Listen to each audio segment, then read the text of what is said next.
Hello, folks. Welcome again to McShin Foundation here in Richmond, Virginia. This is a live podcast, regularly scheduled Getting the Herd podcast, award-winning, I might add. Today, I'm going to co-host with our fabulous Nathan Mitchell over here. But we got two incredible guests today. We have Jenn Michelle Pedini.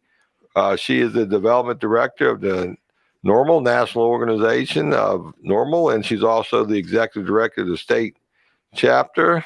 And I know I'm messing a lot of political correctness words up there, and I apologize for that. Forgive me. And I have Parker Walton with CanaCrafts from Pueblo, Colorado.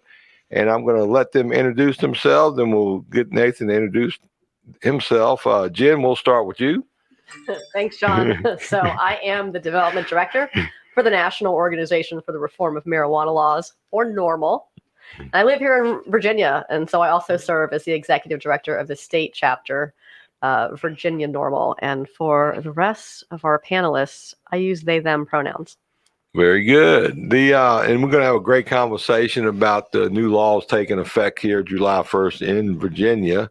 Parker, you want to introduce yourself? Yes, sir. My name is Parker Walton. I'm the owner-operator of CanaCraft in Colorado. We've been a recreational cultivator here in the state for the past 6 years. We just sell adult use cannabis flower to retail stores across the state for recreational consumption. And we're going to talk more about your engineering of some seeds and how certain strains of the plant can affect and help certain people with certain illnesses, and as well as what people who abuse them might want to stay away from too, to avoid the good stuff, so to speak. Nathan, you don't need no introduction, but do it anyways. Hey, everybody. That was a feedback there. Nathan Mitchell. I'm an outreach director here at the McShin Foundation. I use he and him pronouns. Thank you for bringing that up, by the way, because we just had our little Pride celebration here today, and I really love that we, in the recovery space, continue to learn and grow, not only about Pride and LGBTQIA plus issues, but now we're discussing, which I think is incredible, reformation of cannabis law. So thank you for being here today, Jenn Michelle, and thank you so much for being here as well, Parker, from Colorado. Well, I think it's safe to say everybody at this table, we advocated, fought for, and realized that our marijuana laws were doing more damage than the drug themselves for the last 50 years. And the way it has destroyed our communities, especially our communities of color and those without financial means. And it just, it's a long time coming. And I would have never thought back in the 70s as I'm smoking weed and thinking, there's no way they could outlaw this and treat it like heroin. I could have never imagined 50 years worth of drug laws and the destruction it did by banning this substance. Now, of course, in my case, because I'm in recovery from substance use disorders, I personally no longer use any type of mood or mind altering substances, and I don't plan on using them. But at the same time, I recognize that most consumers, they either don't have a problem, and the ones that do, we have to dive into better prevention and recovery support services. So, Jenn, I'd really just like to hear more of your take on how exciting July 1st is for you. Wow. So it's really been a long road to get here in Virginia, Virginia being the first in the South. That's for certain. And it's been a very intentional path that we've taken to get to this point. It didn't happen by accident. It didn't happen because lawmakers all of a sudden thought it was a good idea. We've been laying the groundwork to get to this point for many years now.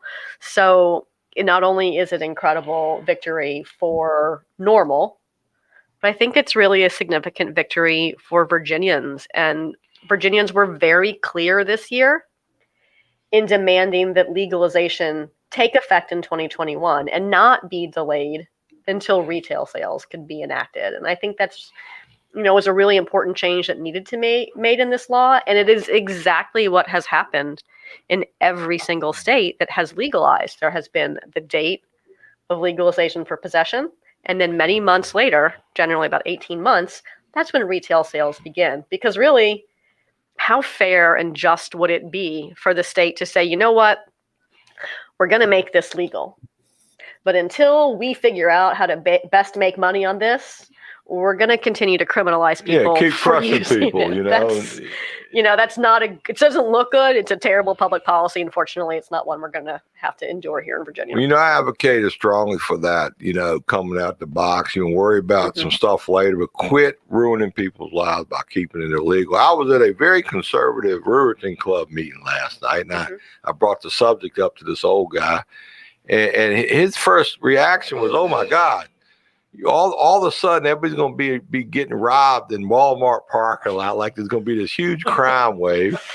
Parker, you've been in this space for a while out in Colorado. Can you please tell our listeners, don't panic. There's not going to be a huge crime wave. There's not going to be a huge addiction spike. And most of these problems people are worried about is really nothing but smoke and mirrors. I mean, what have you seen out in Colorado, Parker?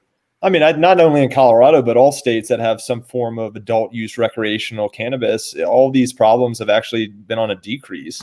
Looking statistically, there's less crime associated around it. There's less addiction problems. There's less adolescent use. So all these fears are kind of unfounded and aren't being backed up by the actuality of what happens when these regulations roll out. So, I think it's a propaganda that, that's been pushed for so long, but now it's time for all of us to start erasing our ignorances when it comes to this plant and start to learn what it can truly do and what it doesn't do. I don't think there's an adult at this meeting right now that doesn't support and back good prevention for underage drug use, alcohol use, tobacco use, even sugar use for that matter. Nathan, you run with the prevention spaces around the state.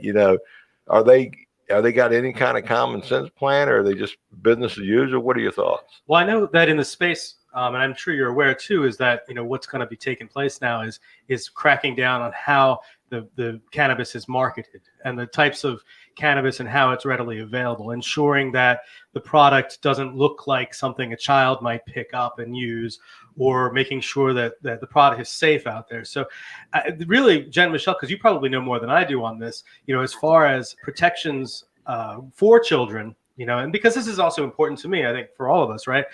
What does the law do, or where does the law still need to go to ensure that we're not, getting this in the hands of people who don't want to have that?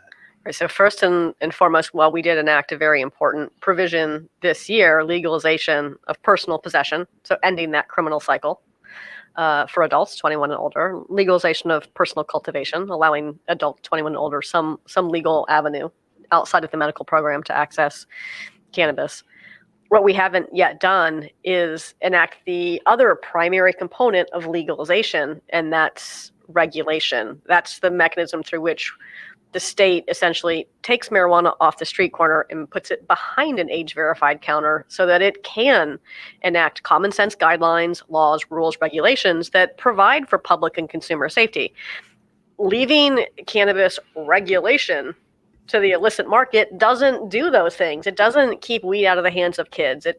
Illicit dealers don't use third-party analytical laboratories to rigorously test their products. They don't label their products. They don't require identification checks in order to purchase it. And so we aren't really, other than criminalizing people for doing this, we aren't providing those oversights that we really will be able to once we enact adult use retail sales. So we do regulate cannabis in Virginia already. We have a legal medical program and it's already operational.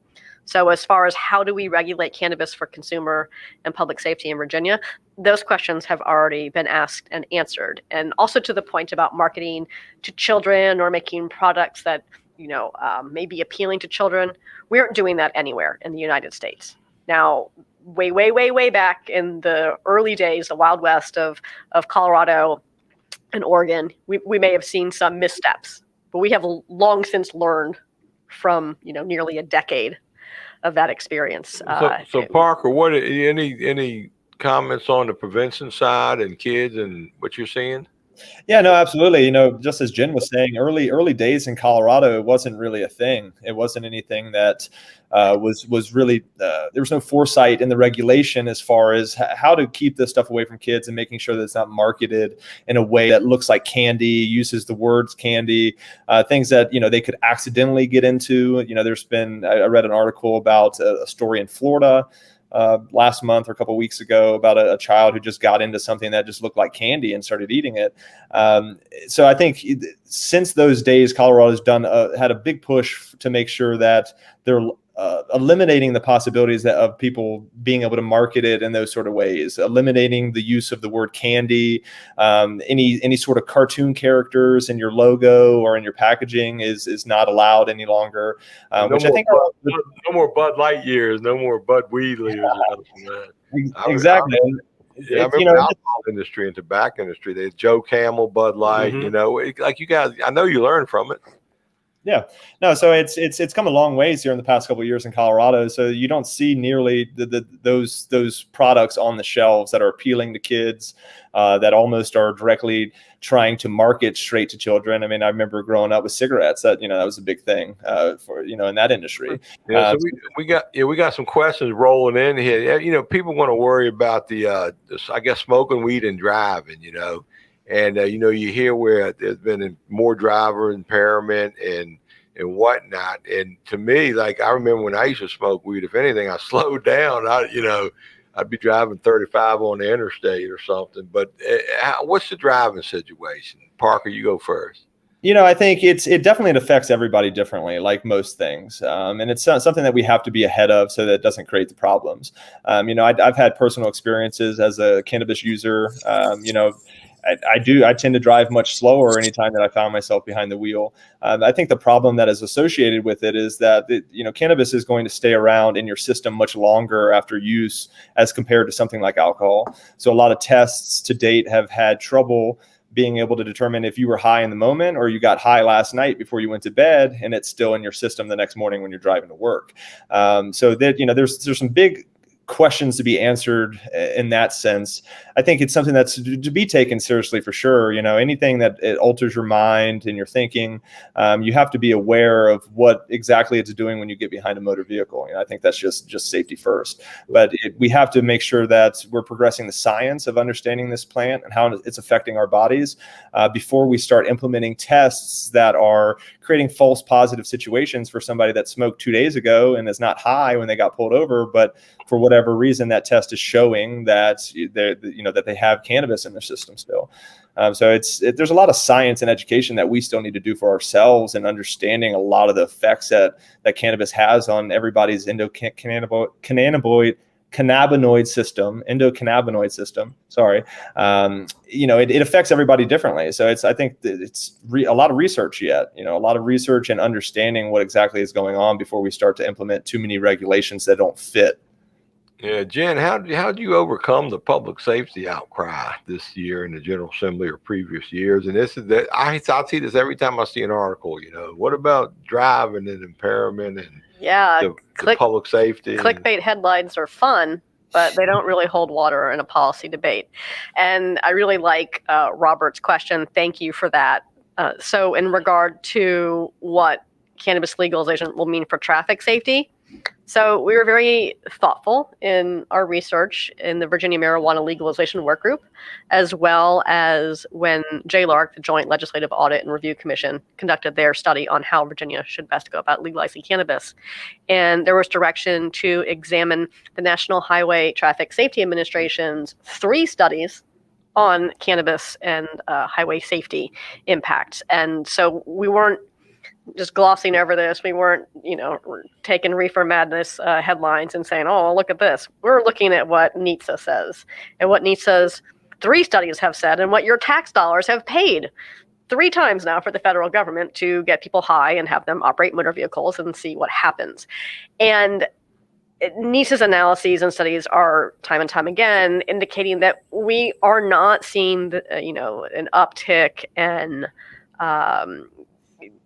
impairment related to cannabis legalization. And when we are, it is short-lived. It is immediately following legalization while the public adapts to these new policies. I think it's super important that no one ever drive impaired, regardless of substance or reason.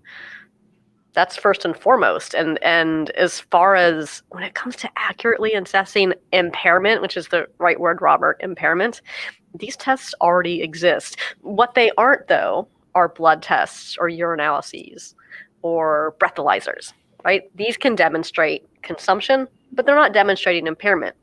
But there are tools out there. There's software deployed around the country, roadside and in workplaces that do measure impairment. So if we're serious about measuring for impairment, what's an example of something they could use? And alert meter by predictive safety.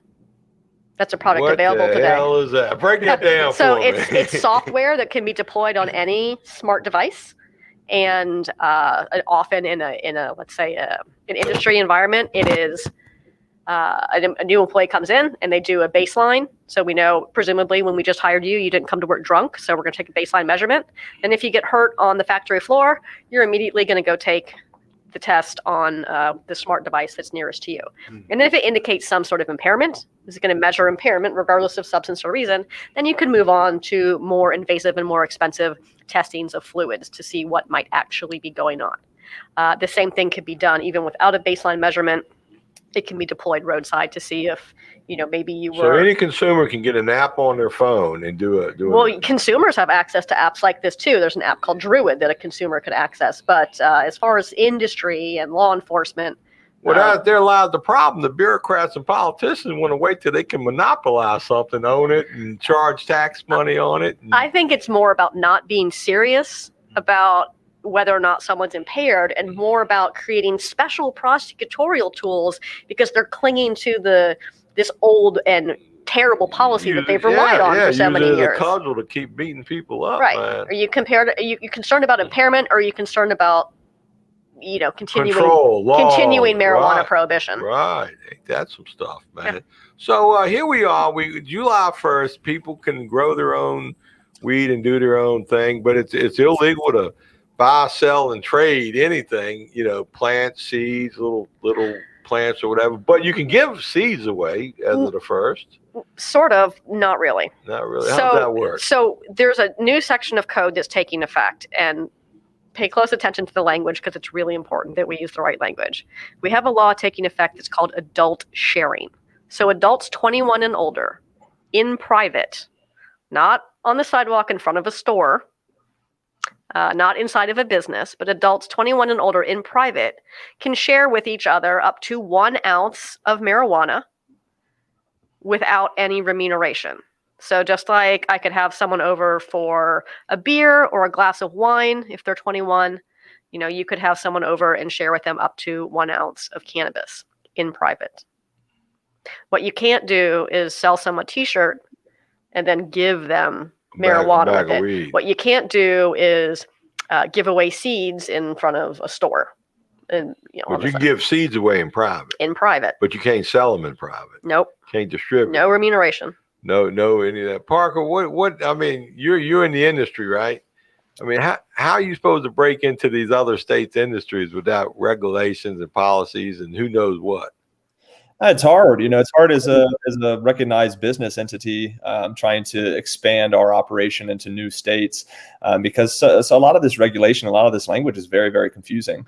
We saw early days in Colorado where that whole thing was going on where somebody would paint you a picture, and sell it to you for $200 and also give you an ounce of weed. So it creates almost too many gray areas, in my opinion, where it's almost like you're leaving it open to do it if you're willing to take the risk. But the people that are trying to walk this straight and narrow on it find it a little bit more hard to work their way into this sort of newly regulated space because of some of this language and some of this wording on some of these laws. Because at the end of the day, it's up to a court's interpretation of it when it really comes down to it. There's nobody there. There's not a lot of places where we could go and get these questions answered more so than us just interpreting the law and making sure that we're trying to walk the right side of it. Well, before we get back to Jenn here, you have some experience with the court. You want to briefly share one of your court cases? Yeah. So we were sued under federal RICO about 4 years ago. So our neighbors sued us because we were operating a cannabis cultivation, which is federally illegal. We were licensed and everything through the state, but it was kind of a loophole where they were able to take us to federal court and sue us under civil RICO because we were, doing something that was federally illegal. So it's things like that Well, how did the court case end up? We won at the end of it. We went to a trial by jury in Denver and found unanimously. What they were saying was that our illegal operation was decreasing their property value. So them living next to an illegal cannabis cultivation, a federally illegal cannabis cultivation, was actually hurting the property value that they were on. So it was a 4-year-long case that went back and forth with dismissals and appeals. Finally went to district court in Denver with a trial by jury, and we were found unanimously not guilty after about 3 days. And that property doubled in value since the case started. Absolutely, I bet money on that. No, it has. And, that's what we were able to show through the case is that, the fact that they had the same A1 agricultural zone property that we had right next to them, that they were able to operate a cannabis cultivation, and in turn that increased their property value. I was talking to Jenn the week before last, and I was really stunned by your knowledge and the depth of what you knew. And you were raising your hand a minute ago because you got answers, what I mean? And I think that's so important. Like, it can be really difficult to understand these new laws when they pop up. And so what we've done at Virginia Normal is provide an easy to read, easy to understand, frequently asked questions page for not only legalization, but we've had one for many years for the medical program as well. And if people have questions, they can reach out directly to us. And I'm answering questions live every Friday on Facebook at 4 p.m. Man, I think that's amazing to have such an advocate at your fingertip. Now, you mentioned medical marijuana. Mm-hmm. Parker, I've done a little research in this, and I understand the Israelis been doing this since the 60s. They never missed a beat on medical marijuana, the uses of marijuana, studying marijuana. That's got to be exciting for a guy like you, Parker, to know that it's going to be a whole new industry and a whole new day for you guys. Any thoughts on that? No, it's extremely exciting. I came out to Colorado in pursuit of this career, so to speak, with to be completely honest, with dollar signs in my eyes. I saw it as a means to, it's a blossoming industry. There's going to be a lot of different avenues that are created through this. But ultimately what I saw when I came to Colorado was the medical benefits that this plant gave to so many people that I knew that cannabis was a medicine, but I didn't really truly realize how much it could change people's lives. The one thing that really hit home to me time and time again was the whole idea of a medical refugee, a family that was fleeing their home state where they'd lived their entire lives, where they'd had their friends and families and jobs, where they had to leave their state in order to go to a new state, Colorado at the time, in order to get the medicine that actually helped them or their child or their wife. And it was just, it was time and time again, I saw stories about this, and it was just heart-wrenching to see the absolute benefits that this plant provided people on a medicinal level. And they just weren't ever able to access it in these states because of outdated laws and regulation. And that really changed the way that I view this plant and the way that I view this industry. I think it's not only, right now it's the hype on it is on the recreational use of it. I don't think that the medical side of it gets as much popularity as it should, because this is an alternative medicine for so many different things, so many different symptom reliefs for so many different problems that people have. The opiate crisis, I think this is a means to completely eradicate that if this is handled properly. So it's just, there's so many avenues. And then you get into the industrial hemp side of things, where that's a whole nother side of things that isn't talked about a lot right now, but the avenues being opened up by cultivating this plant, not only for medicinal use, for recreational use, but then also for industrial use. It could replace so many industries that we know. Replace plastic, for what I'm seeing, if they learn how to scale up that use. Absolutely. Let me throw a couple things out here. I read a lot, and I read both sides, left, right, bias and everything. But the couple things keep coming up that I believe is very real. Number one, if you use opiates as a ways of pain management, the recent studies and data is pointing toward a 50% reduction of those needing opiates for pain were able to switch to some form of cannabis use. Now imagine pharma gets irritated at that because they're not selling these drugs. And then several people I know opened up treatment centers in California. You know, high sobriety was one, but what they discovered was that addicts on all these other really terrible drugs, over half of them by the time they left rehab were off of all drugs. And I think, see, people say, John, you're a recovery guy. How can you be in this space? I said, are you kidding me? I want to know everything I can about this, the good, the bad, and the ugly. I want to, you know, because I see so many lives destroyed with all these other drugs and substances out there. And I've yet to see one person overdose on cannabis. You know, the ones I see ruining their lives are the ones that get hemmed up with the bad laws and policies in criminal justice system. So I'm very excited about this. And as a caveat, because I'm a selfish person, is to this day I can't consider the recovery space getting help from, like, let's say the alcohol industry or the pharmaceutical industry. Okay, obviously the pharmaceutical industry wants to kill us. You know, just look at the OxyContin epidemic and all these other drugs they're trying to say is the best thing to do instead of not using drugs. But the cannabis industry, I see that as an opportunity, a gateway to have real credible relationships that bring real resources and real solutions to the substance use disorder space. So I'm really excited about that. But I'm talking to Jenn and Parker. I think you guys, it's important, you people, it's important to understand that, you know, these relationships moving forward, you know, we don't have to experience the stuff we experience with alcohol and pharmaceutical. And so I'm really excited about this conversation, but I do take heat for this, you know. So, and Nathan's over there. He's got to clean my mess up sometimes. What are you thinking, Nathan? Well, no, what I really appreciate about this conversation is, you know, John, you really helped me see this issue as important to recovery. And I actually have a question for you, Parker, after I made this point. But, you know, when I first got here, you know, we started talking about decriminalization in the, you know, last year, and now legalization this year. You know, it sort of sat in the back of my head. Okay, well, it's a criminal justice. Yeah, let's get that out. But what I've seen, you know, we had, I think, 2 individuals in Prince William County last year who died from fentanyl poisoning, from fentanyl-laced weed.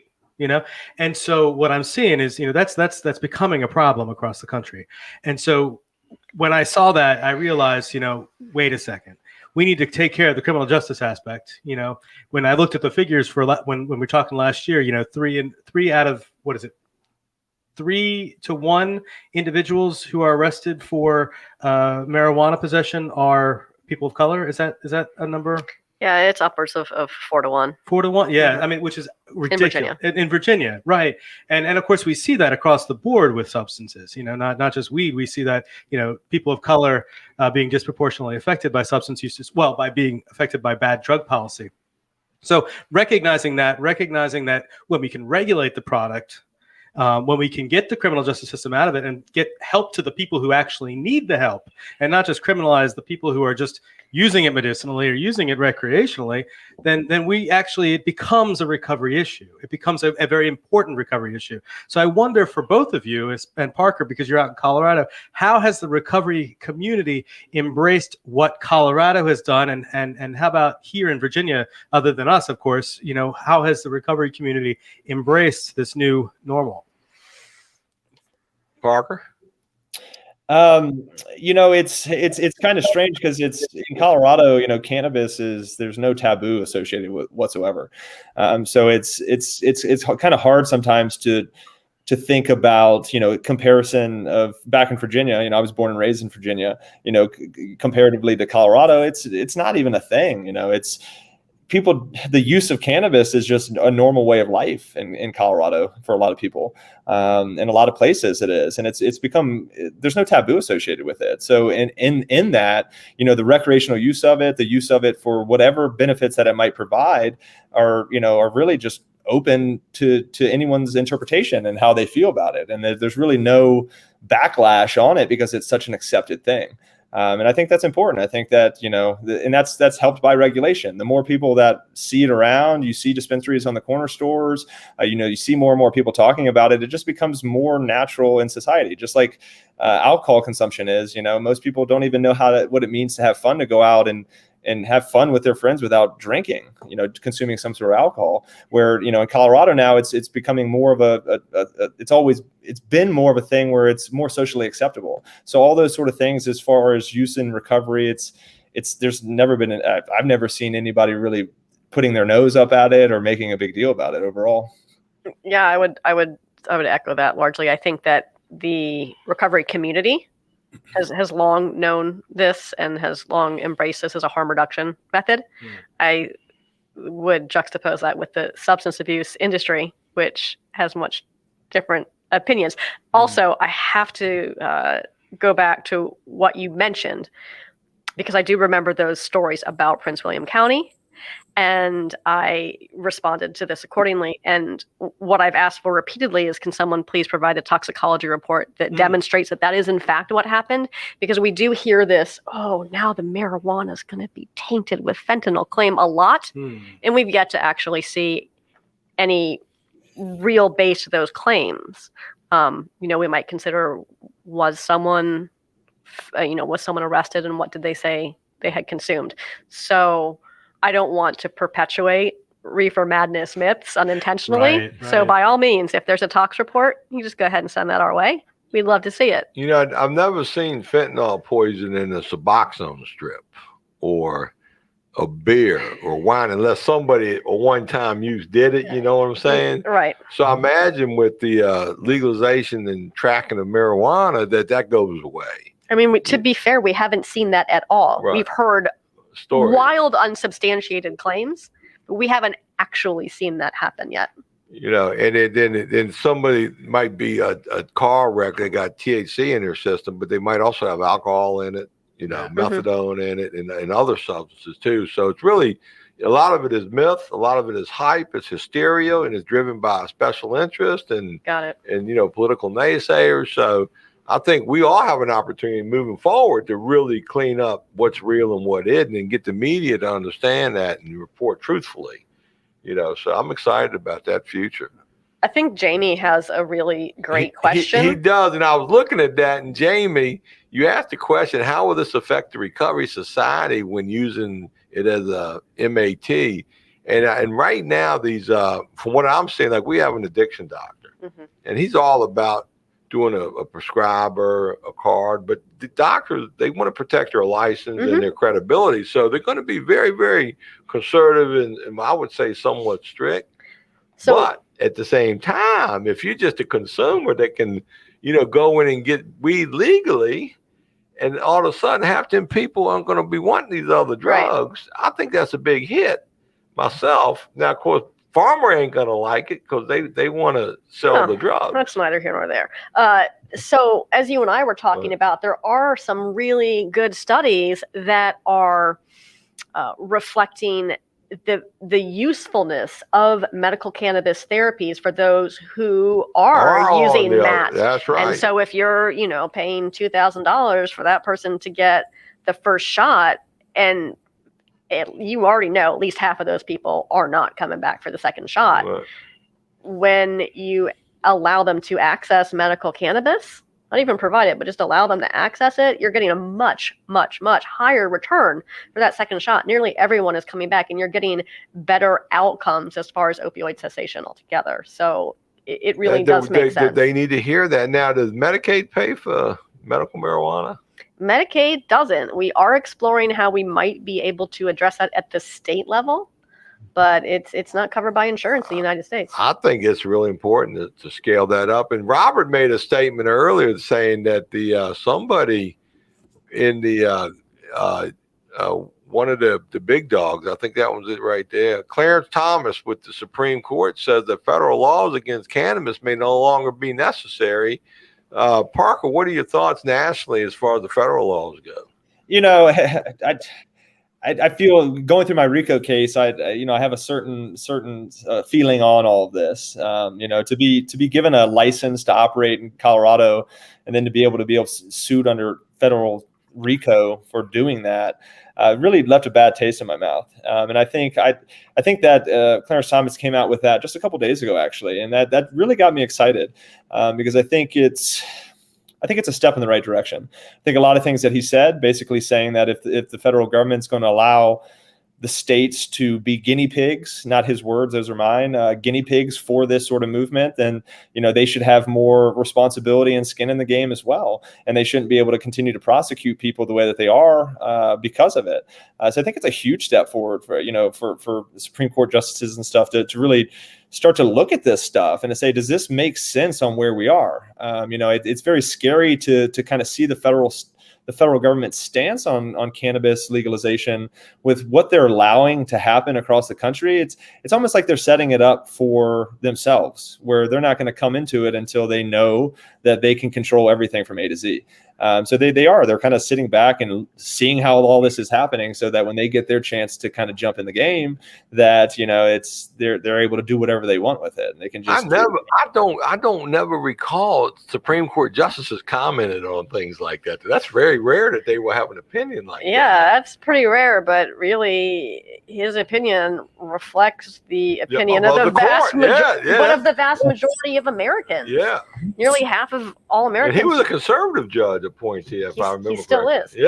Yeah. And nearly half of all Americans live in a state where marijuana is legal for adult use.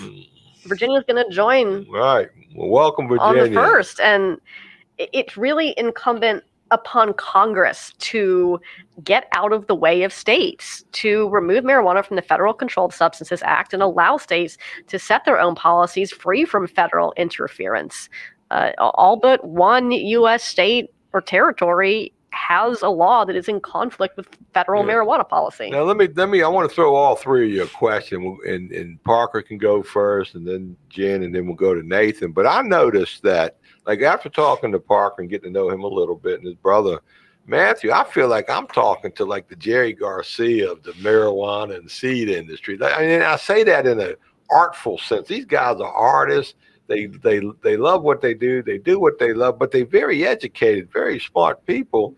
And then I talked to Jen, and you got all this great policy roadmap and how we got to where we're at. And then Nathan's always down there trying to advocate for resources for the recovering community. And it's like, at some level, you ask yourself, who in the hell is making all these policies and decisions? Because it seems like a lot of them, they could be made a lot better and smarter on the front end than trying to build a plane as you fly it.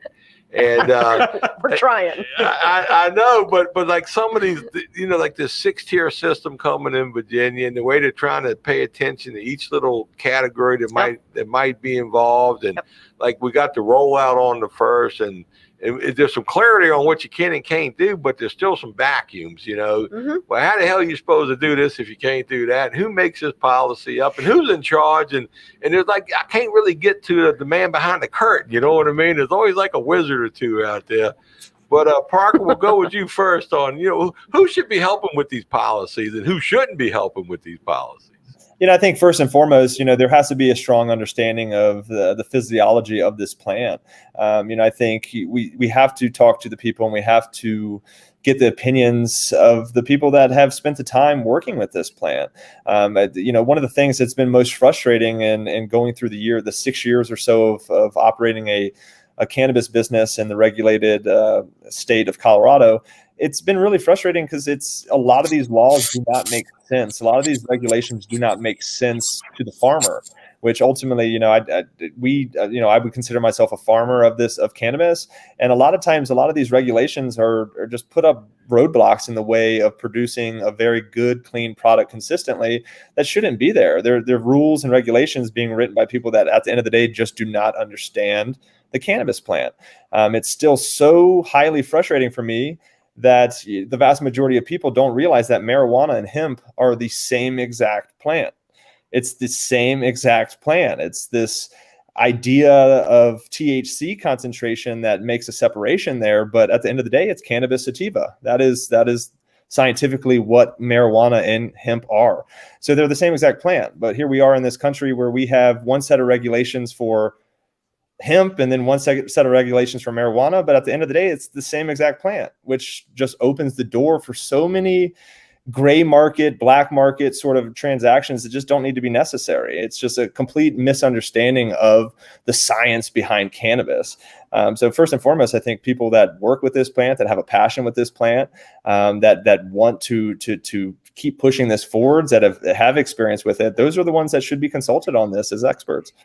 Not just corporate America trying to, grease the old special interest wheel and whatnot. I'd also like to note, one thing that it doesn't really come up in conversation much about the whole federal legalization side of things is that, as a small business owner in this space, it makes complete sense to me why the federal government hasn't done anything with this, just simply because of a little thing called IRS tax code 280E.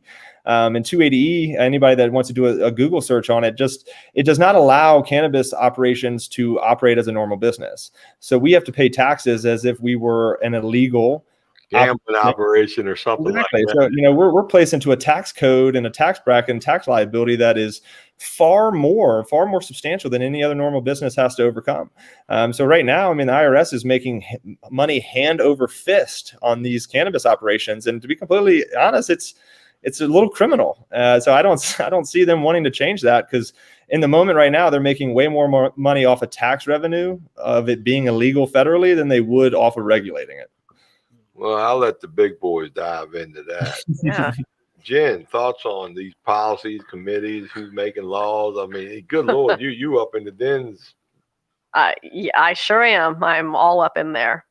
So Parker couldn't agree more about 280E, and that is why it's important for anyone watching to send a message to their members of Congress in support of the Safe Banking Act. You can find that on the NORML website at normal.org/act. While you're there, you can also send a message in support of the MORE Act to remove marijuana from the Federal Controlled Substances Act. Now, as far as who's at the table here in Virginia, I think fortunately for Virginians, NORML is there. Advocating for common sense policies that provide not only public safety, but most importantly, consumer safety. We don't have large corporations dominating the conversation here. We do have a medical cannabis industry, and they are definitely providing the sort of industry experience and considerations that we're looking for to sort of comply with what's working. Well, they did bring the Republicans to the table a couple of years ago to get medical marijuana done, and enough to get it done. I'm not going to say that they did. I'm going to say that we did. All right, I got you. I think that one company showed up and wrote one check, and I'm not going to pat them on the back for it. So, largely that prior to having operational cannabis companies here in Virginia, and this is the same state after state after state, I'm sure as Parker can attest to, it is advocates, it is organizers that are doing this grassroots work to change laws. And then after that, you'll see industry come in and get involved in the game. No different here. Nathan, how are we going to get some of these tax revenues for the recovering community instead of the same old system? Why the addiction epidemic gets worse? With this bill? With this bill, right. With this bill. So, as you know, we fought hard to get that 25% carve out. And the language changed as the versions changed. And it didn't change in a way that I was thrilled with, that we were thrilled with, because it went to 25% went to DBHDS. And bless their hearts, they're doing the work that they do for prevention and treatment. The original bill, said 25% to I don't remember the exact language. Organizations, recovering community organizations. Which was the language that we which never gets for. no state tax dollars anyways, So. Yeah. Right. And that they did the little shuffle and what happened. So now we got to fight to continue to to ensure that money actually does go to the CSPs, to DBHDS, to the CSPs. But then it goes to effective providers. We're not just, prevention is one thing, and I get why we do prevention. We need to do prevention. Absolutely. We need to tell a true message. We need to put a true message of what substances can do, and treatment is absolutely vital, but the long-term effects of what recovery is not accounted for in that. So we need to continue to deliver the message that not only is recovery possible, whatever that is, and recovery can include cannabis. It's a pathway that I'm embracing. From a personal standpoint, I'm recognizing that it is good for a lot of people, and so that's great. I'm glad me, this little recovery advocate who's been in this space for a little tiny bit of time. Wow, I can see the light. This is great. So now I can see why, having a safe regulated product, right? Having having the criminal justice system out of the way, the black market out of the way, are great things, because then we have, like you said, safe consumers, so that, and a public safety. So this is very, very vital. So we need to continue delivering that message. I'm a person in recovery. I practice an abstinence-based recovery. That means for me, I'm not interested in cannabis right now. I do a day-by-day program, one day at a time, so I don't know what it's going to look like tomorrow. But for now, I'm not advocating for my own personal use. I'm advocating for the safe use of others. I'm advocating for for less, the word I'm thinking of is deleterious effects of what can happen when people are mass incarcerated for essentially a plant, So that's what we need to do. We need to continue telling those stories and continue being out there and finding natural partners to tell these stories. I'm so grateful that Jenn Michelle, that you're here, and Parker, you're here, because we can talk about this in a safe space and say, this is good for so many reasons for so many people. So that's I think, yeah, and the money. I mean, the money, man. That we just need to keep going down there. 25% treatment and prevention. Look, and who showed up with their hands out, screaming and grabbing for that cash. So, well, Parker, keep your eye on that. I pissed them off enough as it is. You got the eyes and ears of the great Jenn Michelle Pedini here. What message would you like to send? Because apparently she's a great advocate here in the state of Virginia, moving forward for all these policies and commissions and whatnot. What great message could you send her during this podcast moving forward? I think personally, I think that we all should look, as we're pushing regulation forward in new states, we have to look at what the previous states have done before us. Or before whoever's doing it. And I think California is a massive warning to how they rolled out Proposition 64 to the rest of the states that are looking to regulate cannabis. It's one thing to regulate cannabis and to just assume that that's going to eliminate the black market. But we've seen the exact opposite happening in California. And it's because the regulation has been geared towards corporate organizations, which squeezes out the little guy. And at the end of the day, the little guy, the mom and pop shops, are the people that are going to be most passionate about cannabis cultivation. They are going to be the ones that are going to do it, whether they're licensed or not. So if we don't allow these people to cultivate legally and have a piece of the pie, so to speak, then they're going to go do it on the black market, and they're going to continue to do it in the black market. And I think California, we've seen that, where the black market in California is stronger than it's ever been, because of the regulations have squeezed out so many operators that would do it whether it was legal or not. So they're just doing it on the black market because they're taxed out of it, so to speak. So I think it's very important to always remember where this came from, where this plant started, and the grassroots community that got this plant to where we are today. Because without those people, we wouldn't be here today. And pushing forwards without them is an atrocity, and they're not going to allow that to happen either. So a big push in making sure that we quash the black market the way that we want to with regulation is making sure that everybody can play at the end of the day, that wants to play. Sounds like a strong message. Yeah, and first, let me assure you, Virginia's regulatory model is in no way based on California's. We're very intentional and thoughtful, and are doing essentially the opposite of what went down when our medical program was constructed. Our medical program was stood up under the previous majority and is a limited licensure model. Requires is vertically integrated and requires upwards of $25 million per facility. We only have 4 licensees in the state. And so what we're not doing with adult use is that. What we are doing is breaking the licenses down into smaller licenses, like we see, working better across the United States, and ensuring that there are ample on-ramps for small businesses, for those looking to enter the legal space, including by creating the cannabis equity fund, so that, since we know that historically small cannabis businesses don't have access to capital easily, unless they're big companies, white companies, males that already have access to this capital. We're ensuring at the state level that that capital is available, and really trying to create those on-ramps so that we aren't seeing what we we're seeing in California. And I think another huge caveat of it, and I haven't dove too much into the the Virginia regulation. I think that distribution license is a very dangerous one. I think removing the power from the cultivator to wholesale their own product, and mandating they go through a third party person, another company, to handle that product sale.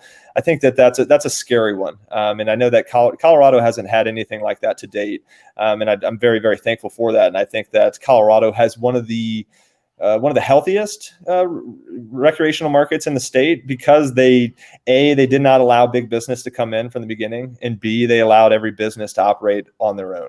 If you wanted to just be a cultivator, you could sustain as just being a cultivator without having to rely on somebody to sell your product.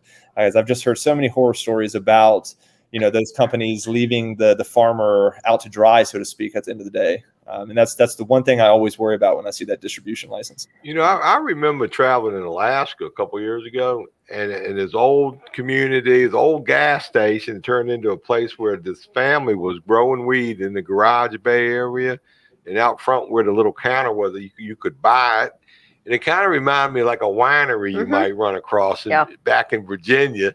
And I can just imagine a winery in Virginia making their wine, growing their grapes, but yet you got a representative from a distribution company at the cash register, Yeah, so I agree with you, Parker. And now keep in mind that in Virginia, we have socialized alcohol. Our alcohol program is run by the state, and we do have distributors. And there was an intent to model our cannabis regulations, not on our already existing regulations for cannabis, but on alcohol, which was absurd. Now, we do have a wholesaler license proposed at this point. So not a distributor, but a wholesaler. I don't think the last part of that dream is going to come true. I think you're going to see that farmer, that farmer's son, that can grow behind the counter, right there, right? Because while there is an appetite within the legislature to prohibit large multi-state operators from coming in and dominating the new adult use market from day one, there is an intention to allow multiple licenses to be held by smaller businesses and less so to be obtained and gobbled up by big business. But you see what I'm saying? I mean, you look at these breweries, like they got the breweries all over the city. They can brew their beer, sell it with burgers and dogs. There's not a multiple level of licensing that I know of. There will be the ability for small businesses to grow their weed and sell it to right have there. those multiple licenses and do that. There will be less of the ability for a big company to come in and take over. I hear you, but still, these wineries do not have to have multiple licenses to do that. That's when I say the alcohol model. That's what I was thinking. I was thinking of those people, the mom and pop shops and whatnot. It's not the same. I mean, it's not. We're not going to regulate it like alcohol because it's not alcohol, but it will be similar in that sort of farm to table approach will be accessible for small businesses. Well, that's encouraging for some people, I would say. I think that's the most important thing. Once you try to this plan is for the people at the end of the day. And once you try to take it away from the people, it's only going to create issues. There's an underground grassroots community that has existed for a long time through Prohibition with this, and it will continue to exist a long time after Prohibition as well. And that's where the passion is. That's where most of the knowledge and experience is currently. Until we start to get this stuff in more mainstream, we have to respect where this came from and the people that have put their lives on the line to date to continue pushing this plant to where we have it today. Very good. All right, we're running out of time. I want to get some last words in, Nathan. Well, I do want to note what Robert has set up here, that Connecticut and New Mexico are legalizing also on the 1st. Is that what with national normal are you planning going forward? I'm taking it for gospel that he's correct on this. Robert usually is. But what are you all at the national level doing to advance the cause here? And do those bills look similar to what we're doing in Virginia?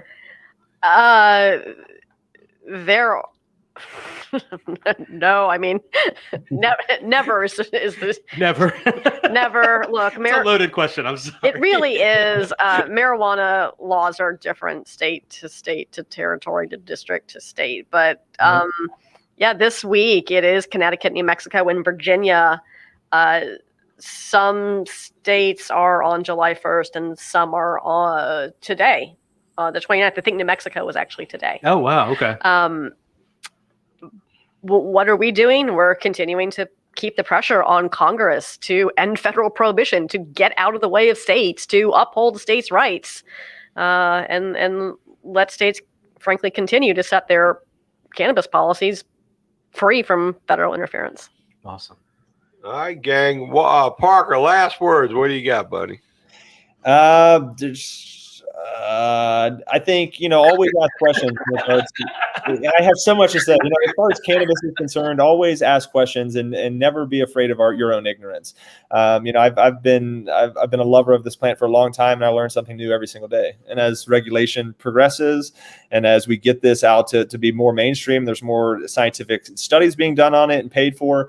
The more and more we're going to learn of it. Where we are right now with this cannabis plant, we're at the infancy as far as what we understand about this plant. There's a lot left to learn. So just always stay hungry for knowledge. Very good. Jenn, last words. Yeah, let NORML keep you up to date on all those studies, all those policy changes. Every Thursday, we're delivering fresh to your inbox the top line stories in cannabis law reform, any clinical studies that are coming out, any trials that are being completed, what's new, what's now, what's most important for you to know in the fight to change marijuana laws. So be sure you head to norml.org/subscribe. Make sure you're getting that every Thursday. Very good. Now, what do you think this is going to affect 420 any? I mean, the fewer people are going to go to jail. There you go. That's a great answer, man. We'll be celebrating 7-1 now. Right. Yeah. Just please celebrate inside. Inside. There you go. Nathan, well, I appreciate you letting me take over today. Appreciate you being here to take over. We got anything coming up this week? So, we're going to continue this conversation because this is a very important conversation. On Thursday, tomorrow we have Women Wednesdays. So we'll have Joyce and we'll have Dixie here on the show doing what they do. We have a surprise guest I'm not going to reveal yet, but more will be revealed because I think it should be an interesting show. On Thursday, we have Shannon Taylor, and so we have the Henrico County's Commonwealth's attorney to discuss the effects of the new law on the criminal justice system. So we're excited to have Shannon back to the show, actually, and to be here in this space with us. So that's what we got going on. Just to touch on perhaps Shannon's conversation Thursday, which ain't happened yet, but I was talking to a head judge of a circuit court in a jurisdiction last night, and I asked him, well, what do you think that's going to do to the courtroom, the court cases with the probation, paroles, and all that? And he said, it's going to be as far as I'm concerned, everybody's going to have to work it out. You know what I mean? Mm-hmm. But, follow the letter to the law. If you're in drug court and you can't be drinking, you ain't going to be allowed to smoke weed either for recreation, Maybe. Yeah, well, you know what? It depends on the drug court. That's true. So we're gonna have a lot of conversation moving forward. So I also know that Henrico County, I'm in touch with Henrico County probation and parole right now, and we had a discussion a couple days ago. They're having a discussion today about what they're going to do with their probation, their individuals on probation. So we're going to get more guidelines from them and how we talk to our participants here who are involved in the system. But going forward, and like you said, it just really depends on the municipality and where they're on probation. So more will be revealed. Lord, man, we're gonna have a lot of discussion. But I'll tell you that one of the biggest things, I'm sorry, I know I keep dropping this point, but one of the biggest things is how does this affect individuals who are currently incarcerated and that's the thing that has not. It doesn't let them yet. out. That got taken out of the bill. It requires reenactment. So we do have a long way to go on this to ensure that the equity of this bill trickles into the courts, into the jails and prisons. We'll get legal action in here. So we have a lot of work to go on folks. All right, gang, we're just out of time, man. Thank you, Parker, so much for coming on today. Jenn, Nathan, more later, gang. Tune in tomorrow, 2:00. Thank you, Justin. Good job, buddy.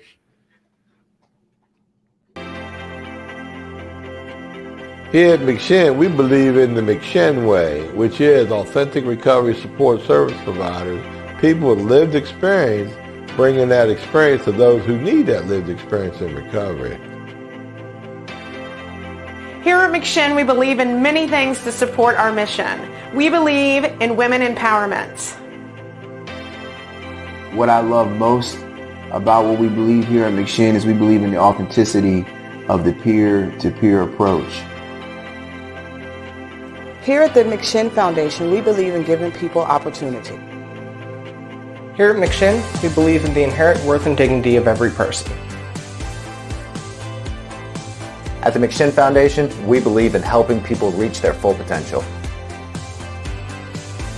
Here at the McShin Foundation, we believe in multiple pathways to recovery. Here at McShin, we believe in placing principles before personalities to help spread hope. Here at McShin, we believe that recovery is possible and that any person seeking recovery can become a more acceptable, responsible, and productive member of society. Here at the McShin Foundation, we believe in self-discovery. Here at McShin, we believe in saving lives and offering second chances. Here at McShin, we believe you can do this. Here at McShin Foundation, we believe that we can only keep what we have by giving it away, which is why we continue to help others like us seek and find recovery.